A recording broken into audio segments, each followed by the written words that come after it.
ये एक ऐसी प्रक्रिया है जिसका आरंभ विपक्ष के कहने पर ही किया गया है। बार बार विपक्ष का शिकायत करना हर चुनाव के बाद चुनाव आयोग के पास जाकर और ये कहना कि डुप्लीकेसी ऑफ द वोट चल रहा है या वोटर लिस्ट में धांधली हो रही है। अगर हम गलत कह रहे हैं तो टोकिए हमको। क्या बार बार लोकसभा चुनाव के बाद महाराष्ट्र चुनाव का तो दोष अभी तक हम लोगों पे यही देते हैं कि वहाँ पे वोटर लिस्ट में गड़बड़ी की गई। उसके बाद दिल्ली चुनाव में इन लोगों ने यही कहा।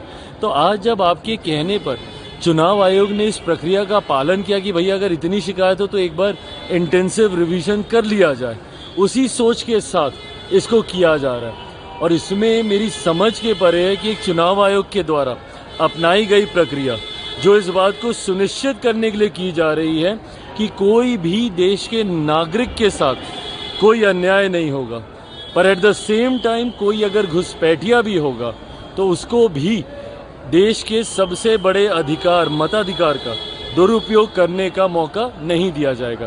कई बार देखा जाता है भाई कितने लोगों का निधन हो जाता है, उनके नाम पर वोट पड़ते रहते हैं। और ये प्रक्रिया कोई देश में पहली बार थोड़ी हो रही है, इससे पहले भी 4 बार देश में ये प्रक्रिया हो चुकी है और चारों बार जिस तरीके से हुई है उसी तरीके से इस बार भी हो रही है। उसमें कोई रत्ती भर का बदलाव उस प्रक्रिया में नहीं किया गया, बस टेक्नोलॉजी जोड़ दी गई है।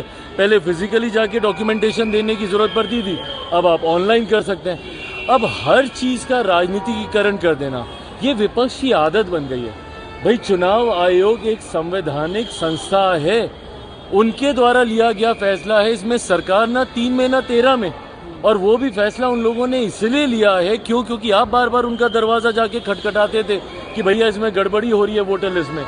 ऐसे में जब चुनाव आयोग ने फैसला लिया, अब हर चीज का ठीकरा आप सरकार पे ही फोड़ दीजिएगा कि हर चीज सरकार कर रही है।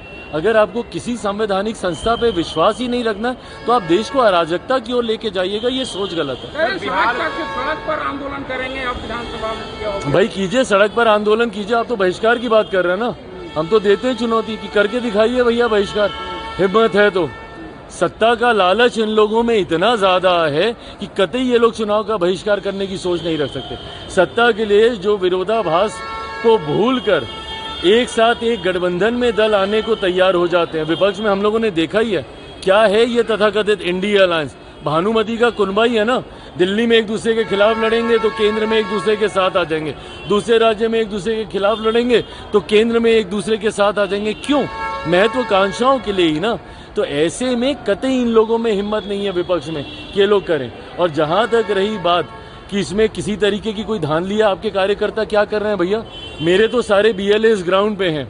नहीं अगर आपको विश्वास है, जो BLO अपॉइंट किए गए हैं, बूथ लेवल ऑफिसर्स अपॉइंट किए गए हैं चुनाव आयोग के द्वारा, अगर आपको उन पे विश्वास नहीं है तो आपकी पार्टी के तो BLAs है ना, बूथ लेवल एजेंट्स, उनके माध्यम से सुनिश्चित करवा दीजिए कि किसी के साथ कोई अन्याय ना हो। हम लोग तो कर रहे हैं, पर आपकी पार्टी को अगर जमीन पे उतरना ही नहीं है, कार्यकर्ताओं को गांव में जाना ही नहीं है, तो ये आपके लिए चिंता का विषय हो सकता है।